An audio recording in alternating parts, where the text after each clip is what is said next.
I am seeing a lot of people reading books these days, whether it's on the train or just walking around. I'm seeing more and more of it, which gets me excited. But I'm curious to know why in 2023 we're doing that. Why are we turning back to books when we have this incredible amount of access to information and entertainment at our fingertips? I have the answer for you today on the podcast. Let's get started. Welcome to this week's episode of the Read Well podcast. My name is Eddy Hood, and I'm your host, where I believe it's more important to read well than to be well read. So grab your favorite book, open up your notes, and let's get ready to learn something fascinating.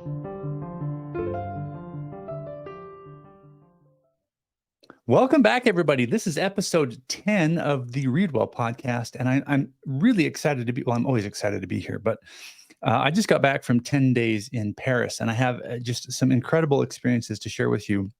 I'll be brief and I'll do it later for people that stick around to the episode. I want to get to the content quickly.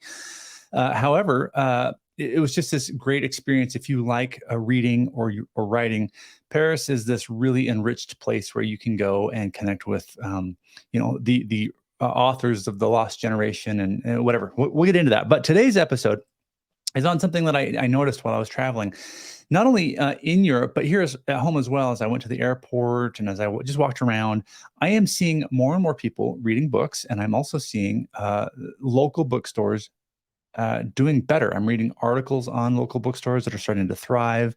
People are opening them up again, and I started to ask myself, why is that? Now, the structure of this episode today.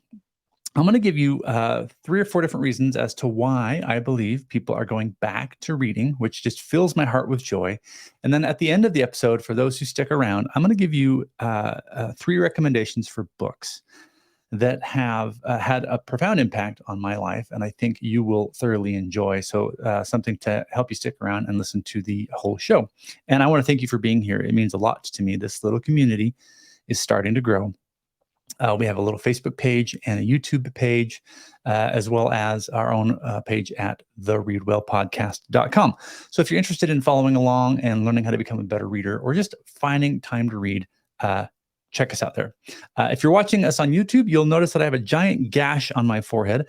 I smacked my head yesterday on the table, and that was my welcome back present for going out and having fun in Paris for 10 days, I guess. I don't know.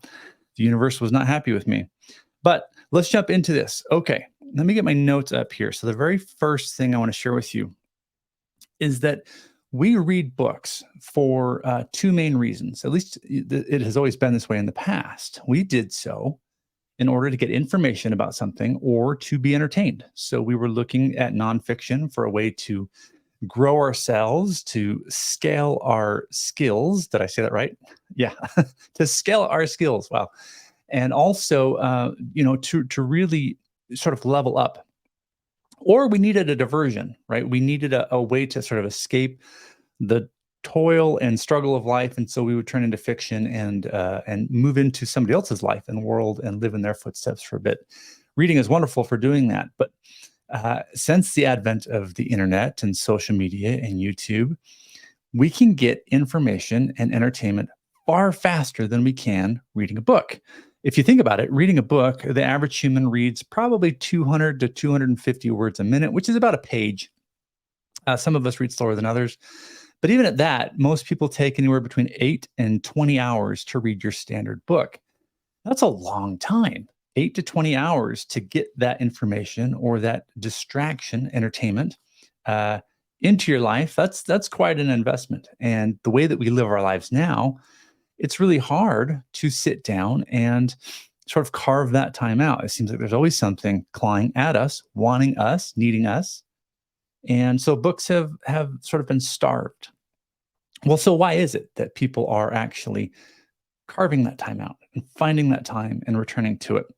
If you can get information and entertainment so easily by watching Netflix or whatever, why go to a book? Well, I have a couple theories here that I want to share with you today. So the first one is that we are craving an offline experience. Now, there are so many advertisers and politicians and ad campaigns that are just calling to us all of the time. I don't know about you, but I spend 8 hours a day at least in front of a screen, if not more. And I have to wear these glasses. They're these yellow glasses that I wear like so, just so that I can look at my screen long enough and not get a headache. Anyway, with that amount of screen time in our lives, I think all of us feel this sort of creeping dread in our skin to let go of the screens and to go outside and to use our hands. I mean, my gosh, there are so many people returning to hobbies that require them to get outside and garden or do woodworking or painting or something where there's no screen involved. I think we just really need some offline time. And that seems to be harder and harder to find these days because everything is connected to the computer or your phone, especially. And my goodness, doesn't it feel good when you finally get away from all of that and you pick up something tangible with your hands and you feel it? You can smell something, you can feel something, and that process of being human just speaks to our souls. And I think that's one of the reasons why people are returning to books, because there is no screen that will feed you ads. There are no sort of distractions and other links and other places you could go. See, if you're going to the internet for information, I have no problem with that. I research on the internet all of the time, but it's a very shallow form of research for me, at least, because I get distracted easily. When I go onto a page, I see a link that leads me over to here, and then I think, "Oh, that's interesting," and then I click this link and I lead it over to here, and so on, and I end up learning a whole lot of surface level things about many different things. It's really challenging for me to get deep on the internet on a specific topic, just because there are so many avenues of exploration. In a book, you don't have links to click on. You don't have ads. You don't have music. Like, if you were to watch a documentary or watch something on Netflix or whatever, although that can be a great learning experience, I still would argue that it is a surface level experience because you are inundated with sort of what sells, what's going to make the movie sell, what's going to make the documentary watched. And so the editors and the people putting these things together are more aware of what they need to do on screen in order to keep your eyeballs on the screen, which is entertaining, right? That's why we're doing it. However, sometimes critical information is missed, and sometimes you you you you don't get the full flavor of the thing. I don't know about you guys, but I find that when I walk away from a movie or a show, even if it's educational and I'm really interested in it, that it has little impact on my life. I can't really think of anything that I've seen where years later I've thought, man, that really taught me something. But a book I can. I can think of books that have changed my life that I return to again and again, that I pull information out of. I don't think I've ever gone back to movies or documentaries and said, I'm going to watch that again and take notes and really try to grow from it. Maybe that's me. Maybe I'm unique that way, but I feel like TV is designed to be fast paced and keep you going. Internet is designed to keep you distracted with lots of things to click on. A book, on the other hand, is designed to immerse you in the topic. And so we crave this offline experience, right? We want to get away from all of these flashy things, and our brain has a moment to breathe. And for whatever reason, that feels great. Now, the next theory I have as to why people are going back to books is that we crave a challenge. I think our brains atrophy when we don't use them. In other words, they lose their ability to process information and to really thrive. And when we give our brains something like that, something that allows it to sink its teeth into something and to really dig in, I feel like your brain just swells up, and it really loves chewing on hard things. It's what your brain was designed for. And if all our brain does is walk us from the fridge to the couch, to click the button on the television and then go to the restroom and then go back to the couch and then back to the fridge, if that's all our brain is getting, our brain is going to crave challenge. Now, I'm not talking about the kind of challenge that comes with your job where you're busy and you're stressed and your boss is asking for 1,000 things. I'm talking about an intellectual challenge. Your brain wants to consider higher order questions. And a book is perfectly designed to encourage that sort of thinking. Because with a book, it's written around a specific topic. There are usually several hundred pages that dive deep into that topic. Somebody has spent years of their life and their expertise researching something and packaged it into a nice little $9.99 offering for you. And you can now open that up and benefit from their years and years of study and research. So a book, just by its nature, sort of inspires you to study, doesn't it? I mean, I don't when I if I go to the internet, I'm not really inspired to be intellectual or to think deeply. I'm more inspired to sort of traverse things.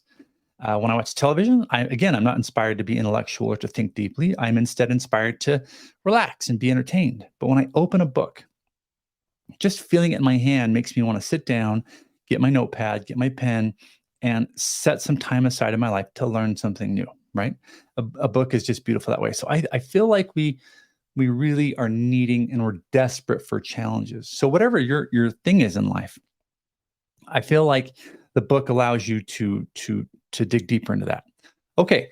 So the third one is a little personal, right? We all claim to have ADD or ADHD of some kind. Our our society these days has taught us to not pay attention. It has taught us to um, move quickly and think in short bursts. And if we're not entertained in every short burst, we move on.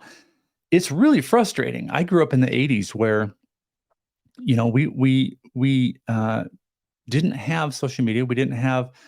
I look at even the cartoons I watched as a kid, and they had a storyline. There was usually some kind of plot.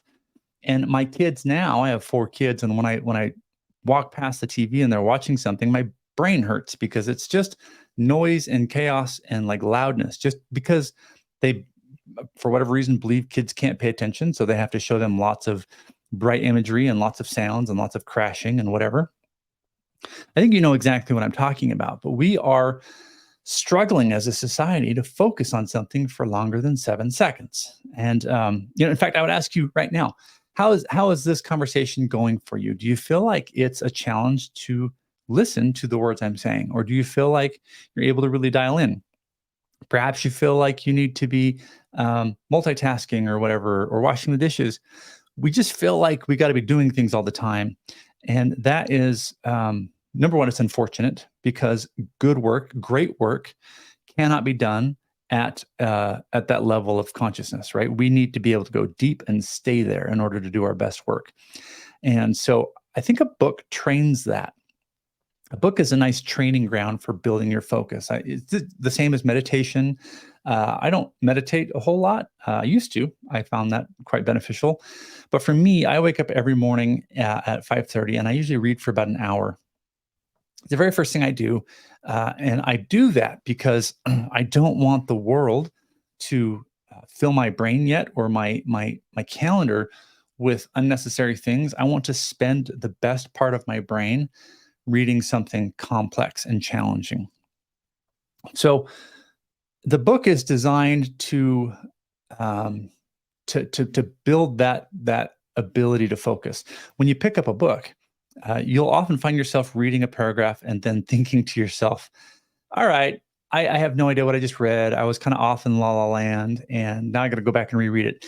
And I know many people tell me that that's really frustrating, and that's why they don't read. They say, "I don't read books because I get to the end of the page and I'm just so busy thinking about my shopping list or my homework or whatever that it's just a waste of time." And to you, I would say it's absolutely not a waste of time because what is happening is you're reminding your brain how to behave. You're teaching it once again how to think. And as you read, what's going to happen is your brain is going to you'll feel it. It's like a little click in your head. It will eventually say, "Fine, I will sit down and pay attention to this book," right? You're being so stubborn about sitting here. I'm going to pay attention now. And you'll slow down. And as you start to read the words and pay attention to them, something beautiful will happen. The story, the information, whatever it is that you're seeking, is going to open up to you in ways that no movie, no internet article could ever do for you, because you're having a conversation with a master. If you're reading a good book, of course, you're having a conversation with a master, and you're learning something at a much deeper level. And it's beautiful because you get to go at your own pace without any distractions. And as you're reading, you can take notes and you can highlight, and most importantly, I did a video, I believe last episode, talked about how to study philosophy. And we came up with this term exegesis, which is this thing that Nietzsche teaches us, that when we read philosophy, we need to take that work through a process of exegesis, which is to chew on it, to think about it, to gnaw on it, to let it settle before you move on to the next thing. Man, we're convinced, especially in America, I'm an American, that we need to be more efficient and more effective all the time. Go, go, go, go, go. It was nice for me to go to Paris because it is, especially I went to the city of Versailles. It was much more laid back. People were riding bikes, and it was crazy. I was on the Seine River with my wife, and there were just people dancing on the side of the Seine River at it was like a Wednesday night at 9 p.m. And there were like mobs of people just ballroom dancing on the side of the river. I think that's beautiful. So when I say we're all struggling to be efficient or to slow down, I know that's not right, because not everybody is this way. But for me in my own personal life, in whatever culture I live in, I feel like everybody is hustling, trying to move faster. Every YouTube video I watch is about being more efficient or more effective or whatever. That hustle culture is killing me. It's just killing me. And so I love a book because I shut all that away and I just tell everybody to shut up. I don't want to hear it anymore. And it's just me in the book now. And I get to spend time with somebody that I care about. It's great. It's super great. And as you do that, you get better. And after about a week or two of like reading every day, you once again get good at focusing. You once again come back down to earth and realize that you can do this, and that it's perfectly within your limit to be somebody who could sit for even hours on end and read a book. It's a beautiful thing. So a book allows you to do that. Finally, I think we want to be a little more like those people dancing on the side of the Seine River. I think we are all craving this idea of slowing down a little bit. I just spoke to this a little with the hustle culture. But, I every year my family says the same thing when Christmas is here. And your family probably says the same thing too, which is, oh my gosh, it was just Christmas and now it's Christmas again. I think life is just moving so fast. And sometimes that's terrifying and it saddens me because one day, the Stoic philosophy, memento mori, we have to remember that we're going to die, and we have to remember that life is short. And it's sad sometimes to realize that years are just clicking by super fast. And I love what a book does for me here, because I can slow that clock down. I can slow it down by carving out time for a good book and spending time with it and taking notes. Here's why. There was a study that was done. Don't quote me on the actual study. I'll have to find the actual research information, but even without it, this makes sense if you just hear what happened. So a bunch of researchers took two groups of people and they were trying to measure the perception of time as it moved in your head. And to one group of people, for a period of like 20 minutes, I believe, they showed the same 3 or 4 images. It was like they sat the person in front of a computer or a TV, and they just showed a picture of, say, a boat, a rabbit, and a tree, then a boat, a rabbit, and a tree. And so the brain saw these 3 images and quickly got bored, just like fell into a lapse and, stopped paying attention. Those people were asked how long they felt they were in the research study for, in the room in front of the computer. And they turned that 20-minute time frame into like, I don't know, 2 or 3 minutes, just, because they got bored. They were just like, no. And it was, the brain didn't know how to measure time. The second group of people, they showed every image to be different. A book, a fish, a skyscraper and so on. And so the brain always had something to do. The brain was always intrigued. And all of a sudden, they measured time as though it was longer. And they said, I don't know, we've been in here for an hour or two. And they were really, really sort of, mentally challenged. And the research just said, actually, you're in there for 20 minutes. And they were just blown away. Like, no way. How is that possible? And it's because their brains had something unique to chew on, something unique to think about. And this is the problem in our lives. Every day we wake up and do the same thing. We're very, habitual. I'm crazy about my habits and my schedule, but you fall into this situation where you're doing the same thing every day in and day out. And all of a sudden, a year has gone by and you have nothing to show for it, or at least very little, other than you're still above ground. Well, a book gives you something unique to think about. It takes you out of your daily cycle, and it gives you something unique to chew on and to stew on and to think about and to journal about and to have conversations about. And life gets richer and deeper and more meaningful. All right. As promised, I'm going to give you 3 book recommendations that had a big impact on my life. I have got hundreds of books, so I'm going to start doing this more often because I want to make sure you're getting good books into your hands. But I'm doing these in no particular order. I think you will find these helpful. The first one is Jordan Peterson's 12 Rules for Life. You've probably heard of this guy. He's all over the YouTube. Whether you like him or not, spoiler, I love this guy. I firmly I love listening to his approach on just sort of the philosophy of thinking. It's just wonderful to go through his ideas. But in this book, he has these 12 different essays. And I love essays because they are bite-sized pieces of information that you can consume. And so, each of these essays, I don't know, 20, 30 pages or whatever. But I would challenge you to pick up this work and give it a shot. All right. The next book, which is not fiction, actually, it is fiction. I apologize. Is Rebecca. Rebecca by Daphne du Maurier. Now, I always read fiction at night. I like fiction at night before I go to bed. It's a great way for me to sort of turn my brain down. But some fiction I can't read at night because it's just too dang good and it's too interesting. And then I don't sleep at all. I stay up till 2 or 3 in the morning reading, or I close the book and then I just keep thinking about what I'm reading and I can't turn it off. This is one of those books. So don't read this before you go to bed. You won't be sleeping at all. Rebecca is this incredible sort of romantic suspense. Now, I say the word romantic. All you guys don't run off and be like, I'm not reading that. It's not like your typical romance novel. Rebecca is a sort of a murder mystery set in this incredible house, and this woman and her life and what she goes through. And it is one of sort of the top books to read in that thriller genre, that murder mystery thriller genre. You can't go wrong with it. They made a movie out of this thing.